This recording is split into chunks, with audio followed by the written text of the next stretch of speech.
नमो दानम नमो सिद्धाणम नमो आयर्याणम नमो वज्रायाणम नमो लोये सब्बसाहूणम्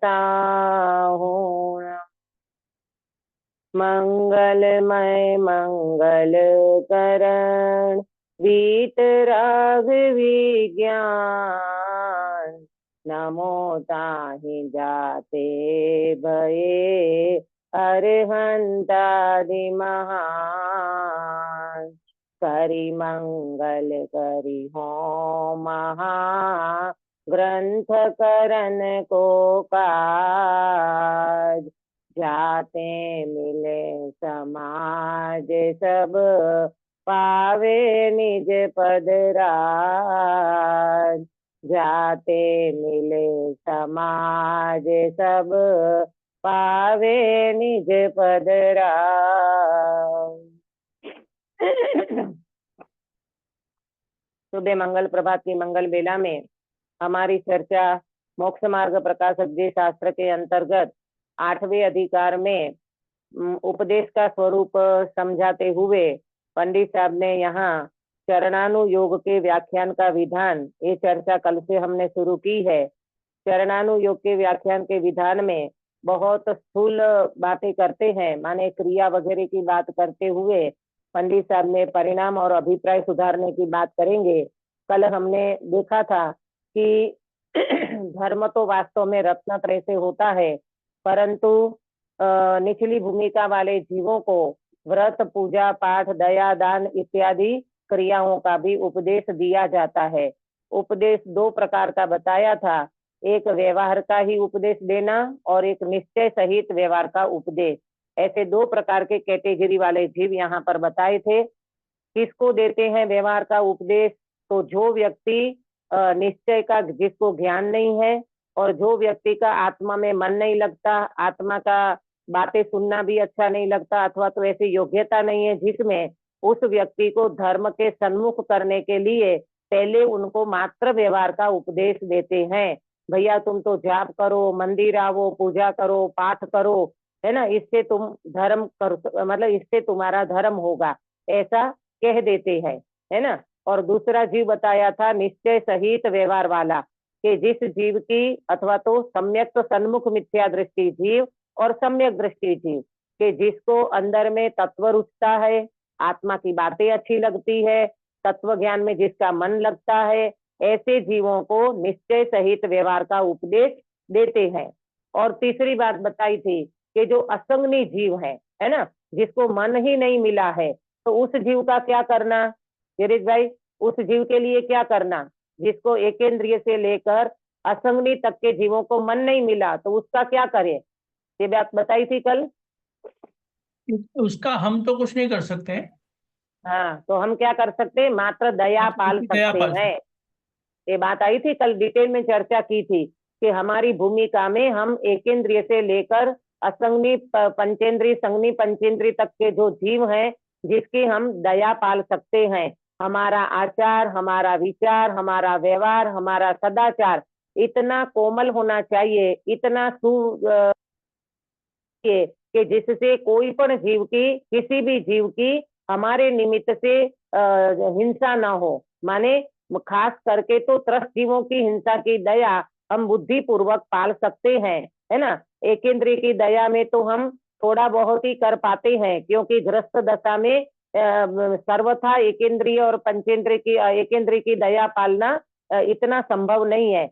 परंतु जितना बने उतना हमारा व्यवहार सदाचार अच्छा होगा, तो अन्याय अनीति अभक्ष पदार्थों का सेवन, बाजार का खान पान, अनछना पानी, रात्रि भोजन, जमी कन, ये सारी चीजों से तो हम बच सकते हैं। कॉस्मेटिक साधन जो एकदम वैसे आते हैं जिसमें अभक्ष पदार्थ रखे जाते हैं, ऐसी चीजों से हम बच सकते हैं और इन जीवों की दया का पालन हम कर सकते हैं, है ना। यहाँ तक की बात हमारी हुई थी। पंडित साहब ने ये बताया था कि ऐसा क्यों, कि भाई कर्म प्रबलता से कोई जीव मोक्ष मार्ग को प्राप्त नहीं कर सकता है। ये कर्म की प्रबलता है। ये बेचारा असंगनी जीव जो है एक इंद्रिय से लेकर, इनकी कर्म की कितनी प्रबलता है कि मन ही नहीं मिला है ना, और वो व्यक्ति तत्व विचार भी नहीं कर सकता। तो हमारी ओर से उन जीवों के प्रति करुणा कहो, दया कहो, एक ही भाव रहना चाहिए कि जगत के सर्व जीवो बद्धा आत्मा से, बद्धा भगवान से, किसी भी जीव की विराधना हमारे निमित्त से न हो।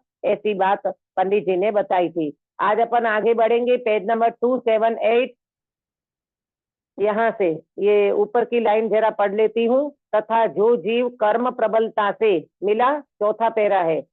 तथा जो जीव कर्म प्रबलता से निश्चय मोक्ष मार्ग को प्राप्त नहीं हो सकते, उनका इतना ही उपकार किया कि उन्हें व्यवहार धर्म का उपदेश देकर कुगति के दुखों के कारण पाप कार्य छुड़ाकर सुगति के इंद्रिय सुखों के कारण रूप पुण्य कार्यों में लगाया।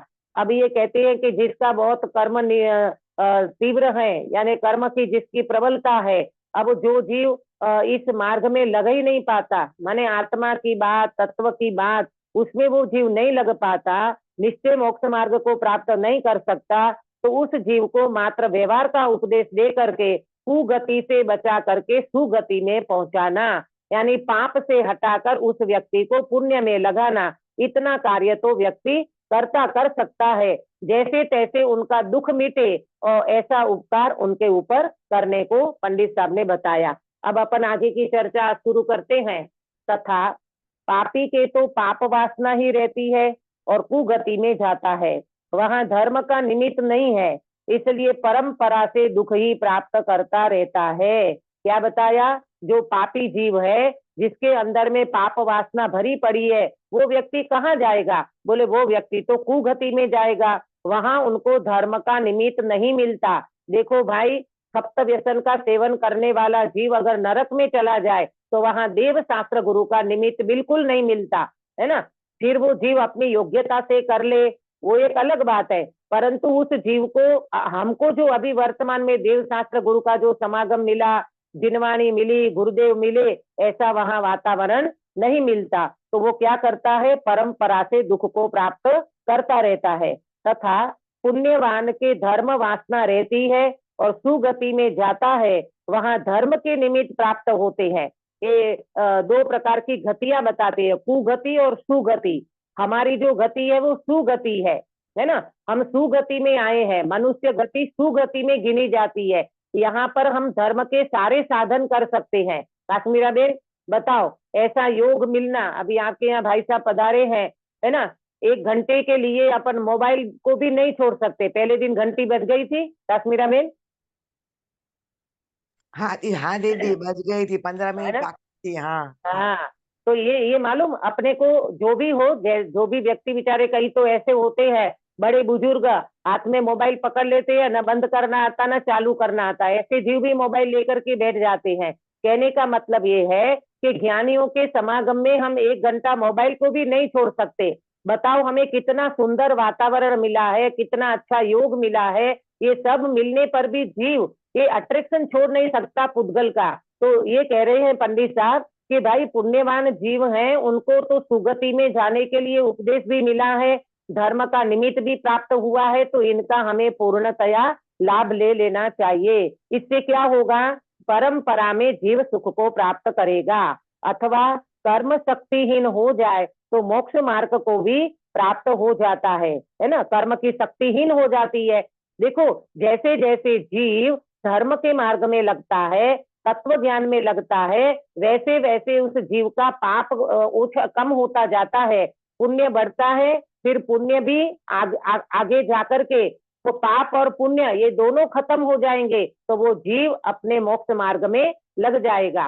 पुण्य तो एकदम से, पुण्य तो खत्म ऊपर के गुण स्थानों में होता है, परंतु यहाँ पर पुण्य की दृष्टि खत्म हो जाती है। पुण्य में धर्म बुद्धि, तो वो व्यक्ति को मोक्ष का मार्ग भी प्राप्त हो जाता है। इसलिए व्यवहार उपदेश द्वारा पाप से छुड़ाकर पुण्य कार्यों में लगाते हैं, है ना। तो जो जीव पाप में लगा हुआ है, उसको पाप छुड़ा करके पुण्य में लगाने का उपदेश देते हैं।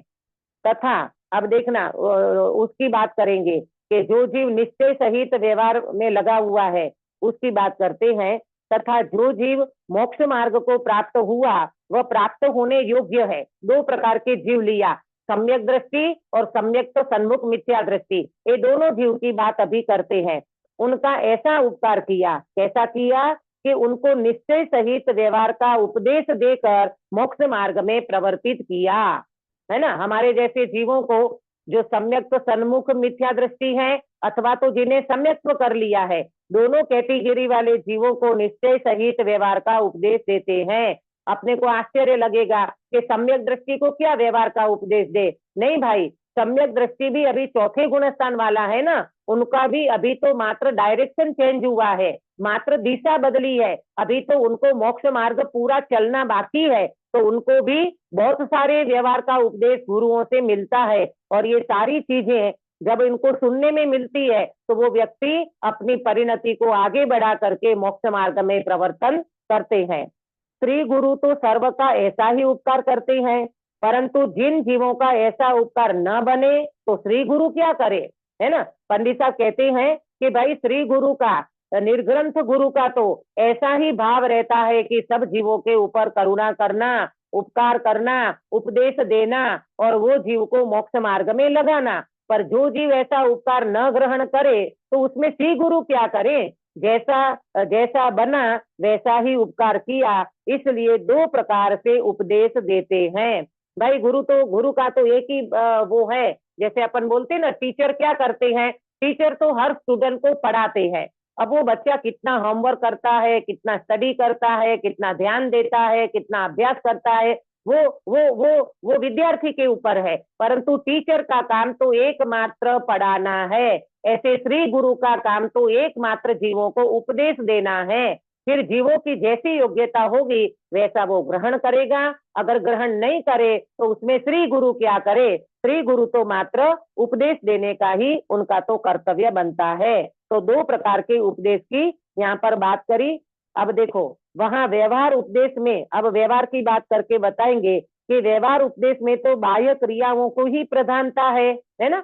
व्यवहार उपदेश में क्या कहेंगे, भाई तुम रात्रि भोजन नहीं करो, तुम चौबियार करो, तुम भगवान के मंदिर मतलब मंदिर में जाओ, भगवान के दर्शन करो, पूजा पाठ करो, ये सारी व्यवहार क्रियाओं का उपदेश दिया जाता है। मालूम अपने को ये लगता है गिरीश भाई कि ये क्रिया तो जड़ की होती है, क्रिया में तो धर्म नहीं होता, क्रिया की बातें क्यों करते हैं। योग का शास्त्र है, मतलब ये चरणानुयोग का विधान है, तो चरणानुयोग में तो मुख्य रूप से क्रियाओं की प्रधानता रहती है। दूसरी बात ये मोक्ष मार्ग की नैमित्तिक क्रियाओं का निषेध नहीं कर सकते, क्योंकि जब तक जीव केवल ज्ञान को प्राप्त नहीं करेगा, श्रेणी नहीं मानेगा, छठवें गुणस्थान तक क्रियाएं रहती है। बोलो मुनि महाराज 28 मूल गुण का निरतिचार पालन करते हैं, तो ये महाव्रत की क्रिया नहीं होती। हाँ सुधाबेन, ये महाव्रत की क्रिया का पालन करते हैं कि नहीं करते हैं मुनि महाराज? करते हैं, है ना। हाँ, तो कहने का मतलब ये है कि हमारे गुरुदेव श्री ने 45 साल तक क्रिया में धर्म की मान्यता छुड़ाई है, क्रिया किसी की नहीं, और क्रिया तुम छोड़ भी नहीं सकते। तुम्हारी भूमिका में शुभ अशुभ भाव चलते रहते हैं तो वो क्रिया होने योग्य होगी, है ना। तो इसीलिए ऐसा नहीं समझना कि यार तो क्रिया की बात करते हैं, ये चरणानुयोग का व्याख्यान का विधान है, तो इसमें मुख्यता से क्रिया की बात भी पंडित साहब करते हैं। देखो उनके उपदेश से जीव पाप क्रिया छोड़कर पुण्य क्रियाओं में प्रवर्तता है। वहां क्रिया के अनुसार परिणाम भी तीव्र कसाई छोड़कर कुछ मंद कसाई हो जाते हैं। देखो जैसे कोई जीव पाप में लगा हो ना, तीव्र पाप में, वो अगर क्रिया भी करता है ना तो धीरे धीरे वो व्यक्ति का तीव्र पाप मंद कसाई में कन्वर्ट होता है। वो जीव थोड़ी देर शांति से बैठा ना, वो ही उनका कसाई मंद होने लगती है। कोई माला का जाप कर रहा है ना, तो जाप देने वाले व्यक्ति की भी धीरे धीरे मंद कसाई होने लगती है। तीव्र कसाई में से मंद कसाई और मंद कसाई में से अकसाई माने निकसाई स्वभाव की दृष्टि फिर उस जीव को कराते हैं। देखो सो मुख्य रूप से तो इस प्रकार है, परंतु किसी के न हो तो मत हो। श्री गुरु तो परिणाम सुधारने के अर्थ बाह्य क्रियाओं का उपदेश देते हैं। कितनी सुंदर बात करी कि अकेली क्रिया में रहने के लिए नहीं कहा, श्री गुरु का तो वास्तव में परिणाम सुधारने का ही उनका उद्देश्य रहता है। और वो अगर वो व्यक्ति सामने वाला व्यक्ति नहीं कर पाए तो श्री गुरु का उनमें कोई दोष नहीं है। श्री गुरु तो वास्तव में परिणाम सुधारने के लिए उनकी बाह्य क्रियाओं का भी उपदेश देते हैं, है ना। बाह्य क्रिया सुधारना माने बाह्य क्रिया, अगर क्रिया में भी वो व्यक्ति एक बार आएगा ना तो धीरे धीरे उसके परिणाम भी सुधरेंगे। परिणाम सुधारने के लिए उनकी क्रियाओं का उपदेश दिया है, न कि मात्र जड़ की क्रिया करके वो रह जाए, ऐसा गुरु का बिल्कुल भी मंतव्य नहीं है। देखो, तथा निश्चय सहित व्यवहार के उपदेश में परिणामों की ही प्रधानता है। उसके उपदेश से तत्व ज्ञान के अभ्यास द्वारा व वैराग्य भावना द्वारा परिणाम सुधारे, वहां परिणाम के अनुसार बाह्य क्रिया भी सुधर जाती है। परिणाम सुधरने पर बाह्य क्रिया सुधरती ही है, इसलिए श्री गुरु परिणाम सुधारने का मुख्य उपदेश देते हैं। देखो, श्री गुरु का ये जो बताया ना लास्ट में कि परिणाम सुधारने का श्री गुरु का मुख्य उपदेश होता है। जिस व्यक्ति का परिणाम, देखो अभी ये 3 बातें हैं, मेरी 3 उंगली आप देखोगे, ये अभिप्राय है, ये परिणाम है और ये क्रिया है। ये क्रिया है, ये परिणाम है और ये अभिप्राय है। बीच में क्या है? बीच में परिणाम है। अब सुनना ध्यान से, ये जो बीच में परिणाम है ना, ये परिणाम, क्रिया सुधरेगी तो परिणाम सुधर जाएंगे, परिणाम सुधरेंगे तो परिणाम सुधरते सुधरते सुधरते सुधरते वो व्यक्ति का अंतर्मुखी उपयोग होगा तो क्या सुधर जाएगा? क्या सुधर जाएगा सुनीता जी? अभिप्राय। अभिप्राय सुधर जाएगा। सीधे सीधा डायरेक्ट अभिप्राय किसी का नहीं सुधरता। वो व्यक्ति पहले क्रिया में आता है, फिर उनका परिणाम सुधरता है और फिर उनका अभिप्राय सुधरता है। कहने में ये आता है, पहले अभिप्राय सुधरता है, फिर परिणाम सुधरता है और फिर क्रियाएं सुधरती है। परंतु एकदम नया जीव है तो उसको तो पहले क्रियाओं में लगाया जाता है, फिर उनका परिणाम सुधरता है। मोक्ष मार्ग में अनेक प्रकार की शैली है और अनेक प्रकार की अपेक्षाएं होती है। तो जैसे जैसे भी जीव मोक्ष मार्ग में लगे वैसा श्री गुरु उनका उपकार करते हैं। यहाँ पर परिणाम की मुख्य बात की है पंडित साहब ने इसमें, इसीलिए परिणाम को लेते हुए वो व्यक्ति का परिणाम सुधरेगा तो परिणाम सुधरते सुधरते वो व्यक्ति का अभिप्राय भी सुधरने का चांस रहेगा, इसलिए परिणाम की बात की। इस प्रकार 2 प्रकार के उपदेश में जहां व्यवहार का ही उपदेश हो वहां सम्यक दर्शन के अर्थ, अब 3 बात करेंगे, सम्यक दर्शन, सम्यक ज्ञान और सम्यक चारित्र के लिए व्यवहार में वो जीव क्या करेगा उसकी बात करते हैं। देखो, सम्यक दर्शन के अर्थ अरहंत देव, निर्ग्रंथ गुरु और दया धर्म को ही मानना। यहाँ दया धर्म में 2 दया लेना, एक तो बाहर की दया भी बात करेंगे और अंतरंग दया की भी बात है। यहाँ बाहर की दया में जीवों की दया की बात करना और स्व दया में अपने आत्मा की दया करना, है ना। यहाँ तो भले अभी बाहर की दया की बात करी है कि दया धर्म को ही मानना और को नहीं मानना। हाँ, देखो अब इसमें समझना कि सम्यक दर्शन के लिए इस जीव को किसका श्रद्धान करना चाहिए, तो देव गुरु धर्म का। अरिहंत भगवान हमारे देव हैं, निर्ग्रंथ हमारे गुरु हैं और हमारा दया धर्म ही हमारा धर्म है, औरों को नहीं मानना। तथा जीवादिक तत्वों का व्यवहार स्वरूप कहा है उसका श्रद्धान करना, 9 तत्व का श्रद्धान करना, 7 तत्व का श्रद्धान करना, ये सब व्यवहार श्रद्धान की बात है। ठीक है, शंकादि 25 दोष न लगाना, निसंकित आदि अंग और संवेग आदि गुणों का पालन करना इत्यादि उपदेश देते हैं। ये शंकादि 25 दोष कौन से हैं? मिथ्यात्व के 25 दोष, शंका आदि 25 दोष। सुनीता जी ख्याल है आपको? पहले कराया है मैंने। सम्यक दर्शन जीव को जब होता है तब शंका आदि 25 दोष उसके जीवन में नहीं होते। कौन से 25 दोष? दीदी नाम तो नहीं याद है लेकिन पता याद है कि 25 दोष। अच्छा, हाँ बोलो, किसको? काश्मीरा बेन आपको याद है? 25 दोष रहित सम्यक तो होता है। नहीं दीदी, नाम 8 अंग 6 मद। हाँ, वेरी गुड। 6 मद 8 अंग, ये पहले मैंने कराया है आपको।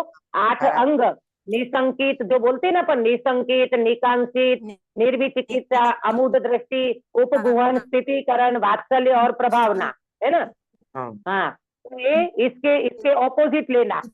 निसंकित के बदले शंका, निकांक्षित के बदले कांक्षा, है ना, निर्विचिकित्सा के बदले विचिकित्सा, तो ये कह रहे हैं कि शंका आदि 25 दोष मूढ़ न लगाना। दृष्टि, नोट कर वात्सल्य। लेना, नोट कर लेना। हाँ, मूढ़ दृष्टि, अनुपगहन, अस्थितीकरण, अवात्सल्य और अप्रभावना, ये 8 दोष माने जाते हैं। 8 अंग माने 8 दोष। शंका आदि 8 दोष हो गए। फिर 8 मद, जाति मद, कुल मद, रूप मद, बल मद आदि जो है ना, ये 8 मद। 8 और 8 16 हो गए। और 6 अनायतन, कुदेव, कुगुरु, कुधर्म और उनके सेवक, है ना। तो ये 6 हो गए। 18 और 6 कितने हुए? 18 और 6 कितने बने? 23, 24 22, 22 और 3 मूर्ता। 3 मूर्ता, देव मूर्ता, लोक मूर्ता और गुरु मूर्ता। हाँ, एक बार अंकित भैया हैं क्या? एक बार वो रिपीट करोगे तो सबको ख्याल आ जाएगा। हाँ हाँ लिखा नहीं अभी बराबर। अच्छा, हाँ नोट नहीं किया फिर से? हाँ, हाँ शंका, पहले कहीं सुनो, नोट किया था वो मैं नोट कर लो, पहले नोट कराया है, देखना आपकी कॉपी में होगा कहीं। शंका आदि 8 दोष, मिथ्यात्व के 25 दोष कौन से? शंका आदि 8 दोष, शंका, कांक्षा, विचिकित्सा, ये जो है ना सारे, शंका आदि 8 दोष। और फिर 8 मद, जाति मद, कुल मद, ये 8 मद, 6 अनायतन, 8 और 8 16 और 6 अनायतन, 22। कुदेव, कुगुरु, कुधर्म और उनके सेवक, है ना। तो ये 6 हो गया। 18 और 6 22 और 3 मूर्ता, देव मूर्ता, लोक मूर्ता और गुरु मूर्ता, है ना। तो ये 25 दोष से 25 दोष रहित सम्यक तो होता है। तो पंडित जी क्या कह रहे हैं कि ये सारे दोष को नहीं लगाना।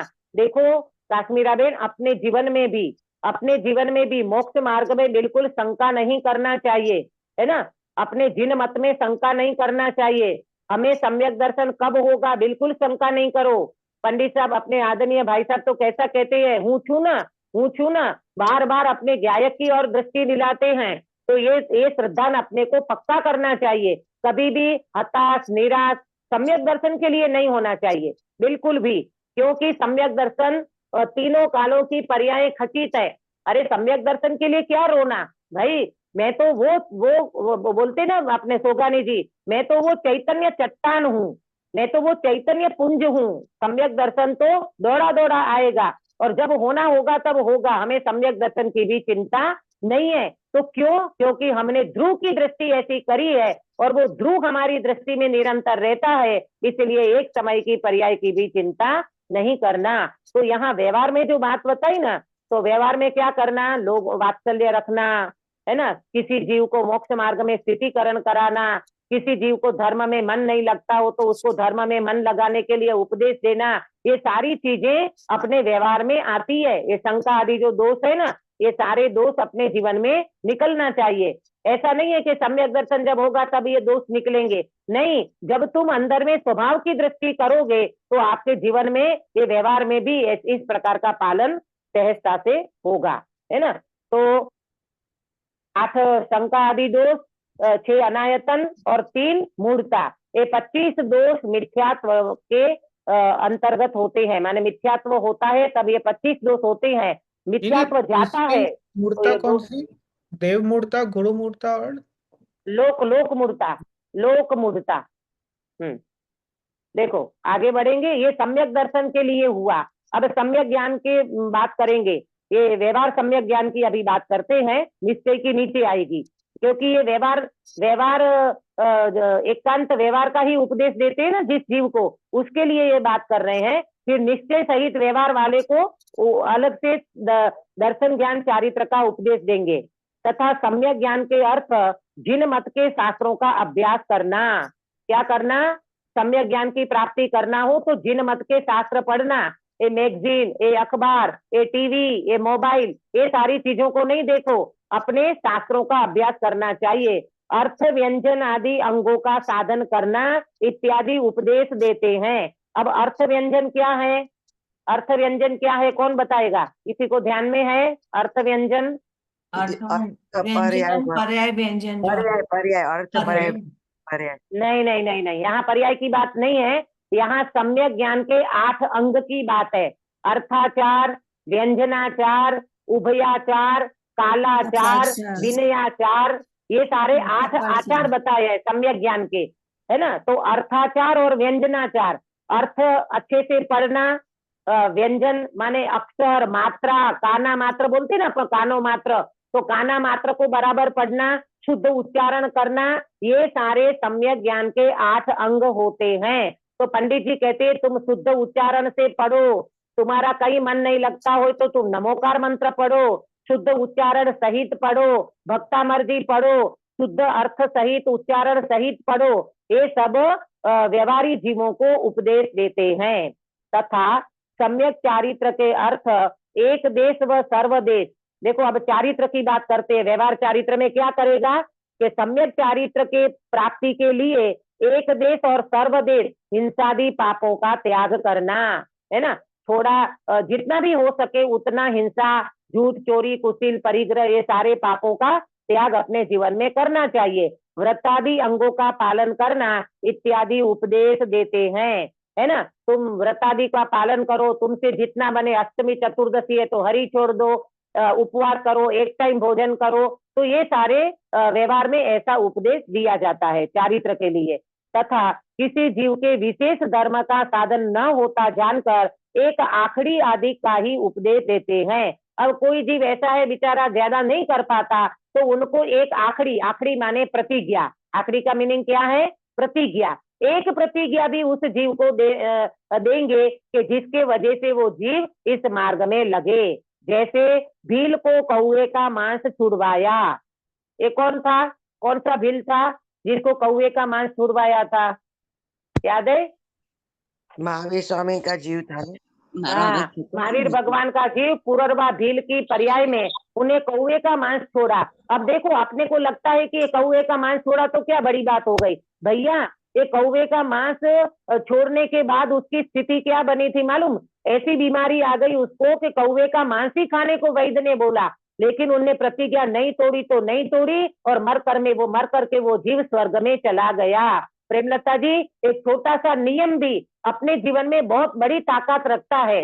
देखो, और कई बार ऐसी परीक्षा भी होती है, कोई व्यक्ति ये माने कि मैं 7 बजे तक की पानी लूंगा, है ना, वैसे सूर्यास्त तो 6:15 पे हो जाता है, पर किसी व्यक्ति अपनी कमजोरी के कारण 7 बजे तक ही पानी का नियम करता है। अब जैसे तुमने नियम किया और तुरंत तुम्हारा परीक्षा शुरू हो जाती है। ये भाई साहब ने कल ही समझाया होगा आपको उधर, है ना, कि प्रैक्टिकल बताते थे ना कि जैसे तुमने नियम लिया और यहाँ परीक्षा शुरू हो गई। बोलो अब अपने को क्या करना प्रेमलता जी, पानी पीना कि नहीं पीना? नहीं पीना जी, दृढ़ नियम लिया है रखे। तो पालना नियम का। हाँ, अरे भाई नियम लिया है तो परीक्षा तो होगी ना, गिली पट्टी रख दो गले में, है ना, पेट पे पट्टी रख दो, कुछ भी कर सकते हो, लेकिन नियम को तोड़ना नहीं चाहिए, नियम में दृढ़ होना चाहिए। अपन क्या करते हैं, नियम में कमजोर हो जाते हैं। किसी ने कहा अरे भैया तूने नियम तो तुमने बाधा तो नहीं ली है ना, तुमने ऐसा तो नहीं किया है ना, अब ले लो ना, इतना गला सूख रहा है, ले लो ना, फिर कॉन्स्टिपेशन हो जाएगा, ये हो जाएगा, वो हो जाएगा, ऐसे करके हम ढीले पड़ गए और नियम को हमने तोड़ दिया। तो ऐसा नहीं होना चाहिए। देखो, एक भील ने कौवे का मांस छोड़ा तो वो व्यक्ति स्वर्ग में चला गया। ग्वाले को नमस्कार मंत्र जपने का उपदेश दिया, कोई ग्वाला होगा उसको नमोकार मंत्र का उपदेश दिया। गृहस्थ को चैतालय पूजा प्रभावना आदि कार्य का उपदेश देते हैं इत्यादि। जैसा जीव हो उसे वैसा उपदेश देते हैं, जैसा रोगी वैसी दवा, जैसा शिष्य वैसे गुरु, और जैसा सामने पात्र वैसा उनको उपदेश दिया जाता है। ये सारी चरणानुयोग का कथन ऐसा ही चलेगा। इसमें आप कहोगे कि एक द्रव्य दूसरे द्रव्य का कुछ नहीं कर सकता है, और ये क्रियाएं करने से क्या होने वाला है, ये बातें नहीं करना। ये सारी क्रियाएं में धर्म की मान्यता छुड़वाई है। तुम क्रिया नहीं करोगे तो क्या अशुभ में जाओगे, होटल थिएटर पिक्चर में जाओगे।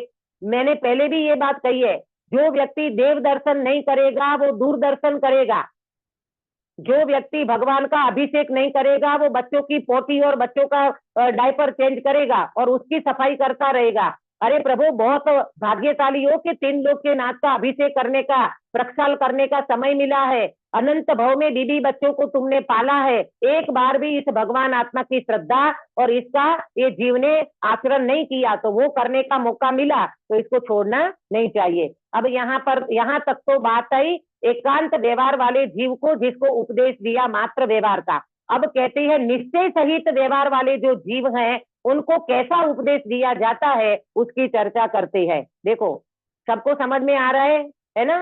चैप्टर बड़ा एकदम आसानी और सरल है।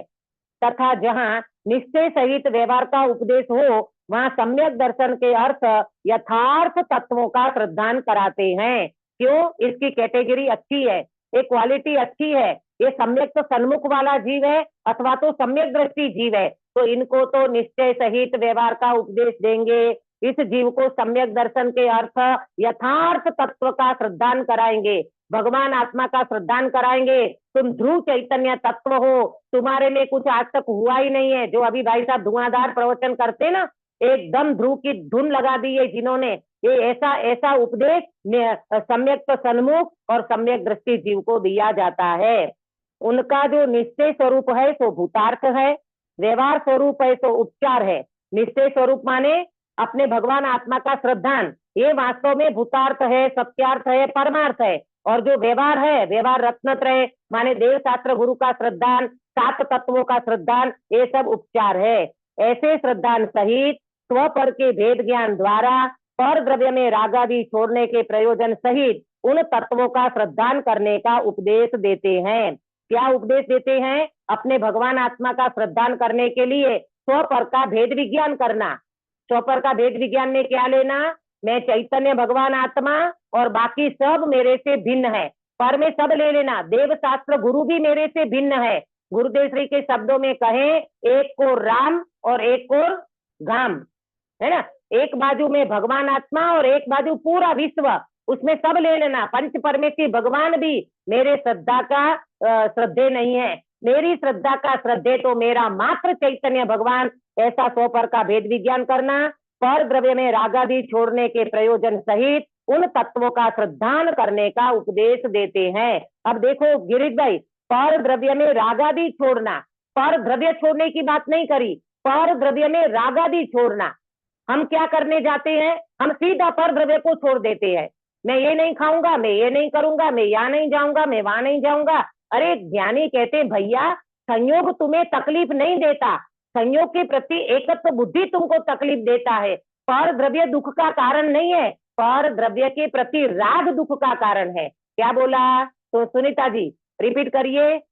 पर द्रव्य दुख का कारण नहीं है, पर द्रव्य के प्रति राग का कारण दुख का कारण है। हाँ, पर द्रव्य के प्रति राग जो करता है वो दुख का कारण है, पर द्रव्य दुख का कारण नहीं है। अगर पर द्रव्य दुख का कारण होता तो चक्रवर्ती 96,000 रानी के बीच में सम्यक दर्शन कैसे कर लेता, है ना? तो ये बात को हमेशा ध्यान में रखना। निमित्त छोड़ने जाओगे तो तुम दुखी बने रहोगे, क्योंकि पूरा विश्व निमित्त से भरा पड़ा है। किसको छोड़ोगे? कहाँ जाओगे? पत्नी से नहीं पटती है तो पत्नी को छोड़ दो, बच्चों से नहीं पड़ती तो बच्चों को अलग कर दो। अरे तुम इन सबसे अलग भेद विज्ञान करके अंदर में चले जाओ तो ही तुम्हारा कल्याण होगा, वरना निमित्ताधीन दृष्टि तो बिल्कुल दुख का कारण बनेगी। ऐसे श्रद्धान से अनंत आदि के सिवा अन्य देवादिक झूठ भाषित हो तब स्वयं उनका मानना छूट जाता है, उसका भी निरूपण करते हैं। अब देखो, जब उस व्यक्ति को अर्यंत भगवानी मेरे सच्चे देव हैं, उनका श्रद्धान जब उस व्यक्ति को बैठ जाता है तो उनको देवादिक झूठ भाषित होते। अन्य देवादिक माने कुदेव, कुगुरु और कुधर्म, उनको बिल्कुल झूठा लगता है। वो व्यक्ति का पैर उठता ही नहीं है। बोलो गिरीश भाई, जिन मंदिर के अलावा अन्य शिव मंदिर में आपका पैर जाएगा? नहीं जाएगा। अरे अपने घर के सामने मंदिर है कृष्ण जी का और शिव मंदिर का और दुनिया भर के जो है, लेकिन अपना पैर कभी नहीं उठता, क्योंकि हमको अंदर में श्रद्धा है। हमारे देव तो मात्र भितरागी होते हैं, अर्यंत देव के अलावा जगत में कोई देव सच्चे नहीं है, तो हमारा पैर उठता ही नहीं है। तो ऐसा अपने आप अपने अंदर में श्रद्धान होता है और कुदेव का श्रद्धान छूट जाता है। देखो कितनी बढ़िया बात है। तथा अब ये दर्शन का हुआ, सम्यक दर्शन का। अब सम्यक ज्ञान के अर्थ संशय आदि रहित उन्हीं तत्वों को उसी प्रकार जानने का उपदेश देते हैं। उस जानने के कारण जिन शास्त्रों का अभ्यास है, इसलिए उस प्रयोजन के अर्थ जिन शास्त्रों का भी अभ्यास स्वयं होता है, उसका निरूपण करते हैं। अब सुनो, ये सम्यक ज्ञान की प्राप्ति करने के लिए हमें निमित्त कौन बनेगा? जिन मत के शास्त्र निमित्त बनेंगे। ये ध्यान से सुनना। हमारे देखो, कई बार ये फोकस गुरुदेव ने भी कराया कि अपन बोलते ना, हम तो कुछ भी पढ़ लेते हैं, थोड़ा इधर से पढ़ लिया, थोड़ा उधर से पढ़ लिया, थोड़ा ये पढ़ लिया, ने थोड़ा वो पढ़ लिया। गुरुदेव हमेशा कहते थे, वितराग मार्ग में वितरागी भगवंतों ने जो शास्त्र बताया है, वही शास्त्र का तुम पठन पाठन करोगे तो ही तुमको वितरागता की पुष्टि का कारण मिलेगा। कुछ भी पढ़ने से, कई लोग तो कहते हैं हम तो गीता भी पढ़ लेते हैं, हम तो कुरान भी पढ़ ले, हम तो कुछ भी बाइबल भी पढ़ लो, कुछ भी पढ़ लो ना, मार्ग तो सबको एक ही जाना है, वितराग। अरे ऐसा नहीं होता भैया, है डॉक्टर के पास जाते हो ना तो कहीं पर भी नहीं चले जाते, है ना। जैसी तकलीफ होती है वैसे डॉक्टर को ढूंढते हैं अपन। अरे इतने सारे डॉक्टर हैं, कहीं भी चले जाओ, ऐसा थोड़ी होता है। इतनी सारी मेडिकल हैं, कोई भी दवाई ले लो, ऐसा होता है क्या? तो क्या करते हो, जिस जो रोग है उसकी दवाई चाहिए। इसी तरह हमारे अंदर में जो मिथ्यात्व चल रहा है उसकी दवाई, उसका शास्त्र एकमात्र वितरागी जिन ध्वनि यानी जिनेंद्र भगवान के शास्त्र ही हमको इसमें काम आएंगे। इसलिए सच्चे शास्त्र को पढ़ोगे, झूठा शास्त्र अपने आप छूटेगा। अब देखो, चारित्र की बात करेंगे। तथा सम्यक चारित्र के अर्थ रागादि दूर करने का उपदेश देते हैं। वहां एक देश सर्वादि का अभाव होने पर उसके निमित्त से जो एक देश व सर्वदेश पाप क्रिया होती थी वह छूटती थी, तथा मंद राग से श्रावक मुनि के व्रतों की प्रवृत्ति होती है, और मंद राग का भी अभाव होने पर शुद्ध उपयोग की प्रवृत्ति होती है, उसका निरूपण करते हैं। इसमें क्या समझाया? इसमें एक देश और सर्वदेश, एक देश माने श्रावक दशा और सर्वदेश माने मुनि दशा, है ना।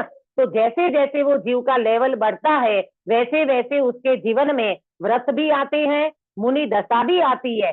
देखो, कोई व्यक्ति अगर ये कहे कि हम तो केवल ज्ञान लेना चाहते हैं परंतु हमें व्रत नहीं धारण करना है, तो ये पॉसिबल है कश्मीरा बेन? नहीं दीदी, नहीं पॉसिबल है।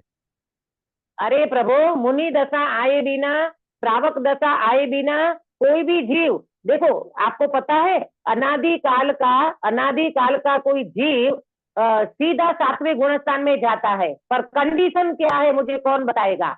वो साधु होगा दीदी, उसे दीक्षा द्रव्यलिंग की हाँ, उसका कंपलसरी पहले द्रव्यलिंग होना जरूरी है। द्रव्यलिंग के बिना कोई भी जीव सीधा 7वें में नहीं जा सकता है, और 5वें में जाने वाला भी द्रव्यलिंग पहले होगा, मैंने श्रावक व्रत धारण किया होगा, वो ही अनादि काल का सीधा 5वें में भी जाएगा। ये कंडीशन है। अपन मोक्ष मार्ग की ये नैमित्तिक बाह्य व्यवहार को उड़ा नहीं सकते प्रभु, और वो आए बिना रहता नहीं है, लेकिन उनसे धर्म नहीं होता, ये भी श्रद्धान पूरा पक्का अंदर में रखना चाहिए, तब अपने को ये बातें समझ में आएगी। देखो, इन्होंने बताया ना कि जैसे पहले तीव्र राग छूटा तो मंद राग हुआ, फिर यहाँ बताया ये मंद राग का भी अभाव होता है और शुद्ध उपयोग की प्रवृत्ति होती है। ये सारी चीजें अपने को प्रॉपर समझना चाहिए, और इसके होते हुए आपको कोई बाधा नहीं करता। मुनि राज को महाव्रत की क्रिया अपने शुद्धोपयोग में बाधक नहीं बनती। अगर वो शुद्धोपयोग करना चाहे अंदर में तो शुद्धोपयोग होता है, और क्रिया मतलब क्या बोलते, महाव्रत की बाह्य क्रिया में रह जाती है, उस समय नहीं होती क्रिया जिस समय वो शुद्धोपयोग में रहते हैं। तो जैसे जैसे शुद्धोपयोग का लेवल बढ़ता जाता है वैसे वैसे क्रियाएं भी छूटती चली जाती है। तथा यथार्थ श्रद्धान सहित सम्यक दृष्टियों के जैसे कोई यथार्थ आखड़ी होती है, माने प्रतिज्ञा होती है, या भक्ति होती है, या पूजा प्रभावना आदि कार्य होते हैं, या ध्यान का उपदेश देते हैं। जिन मत में जैसा सच्चा परंपरा मार्ग है वैसा उपदेश देते हैं। भाई, ये परंपरा इस प्रकार से चलती है। ये चारों अनुयोग का तात्पर्य वीतरागता है, तो चरणानुयोग के व्याख्यान का विधान तो ऐसा ही होगा। इसमें आपको एक द्रव्य दूसरे द्रव्य का कुछ नहीं कर सकता, ये सारी बातें यहाँ पर नहीं बताई जाएगी। यहाँ तो बुद्धि पूर्वक 2 प्रकार के जीव जो बताए ना, कि एक जीव मात्र जिसको व्यवहार का उपदेश देंगे, किसको, कि जो व्यक्ति हिंसा, झूठ, चोरी, कुटिल और परिग्रह में लगा हुआ है, और दूसरा जीव जो मंद कसाई है परंतु जिसको अभी सम्यक दर्शन नहीं हुआ है अथवा सम्यक दर्शन जिसको हो भी गया है, उसको निश्चय सहित व्यवहार का उपदेश दे। इस तरह दो प्रकार से चरणानुयोग में उपदेश जानना। इसी तरह से दो प्रकार का चरणानुयोग में उपदेश दिया, इनकी बात यहाँ पर करी। अब जो आगे बात आने वाली है वो बहुत ही मार्मिक बात है कि कसाईयों को छुड़ा करके, मंद कसाई करा करके भी उनको उपदेश दिया जाता है। बहुत मार्मिक चर्चा है, इसकी चर्चा अपन कल करेंगे। आज की चर्चा बहुत इजी थी, आसान थी, परंतु अपने जीवन में भी कभी भी इसे चरणानुयोग का निषेध नहीं आना चाहिए, क्योंकि अपने जीवन में चारों अनुयोग का तात्पर्य जो वितरागता है ना, तो अपनी भूमिका अनुसार जो जो अपने जीवन में परिणाम है, क्रियाएं हैं, जो भी कुछ है, अभिप्राय सुधारना ये तो प्रथम में प्रथम है। अभिप्राय करते हैं, परिणाम के साथ क्रिया भी सुधरती है, परंतु उन क्रियाओं में धर्म की मान्यता न करते हुए वो साथ पैरेलल में चलती है तो चलने दो, लेकिन उसमें दृष्टि न रखते हुए अपने स्वभाव की दृष्टि हम सब करें। इस मंगल भावना के साथ मैं बात को विराम देती हूँ।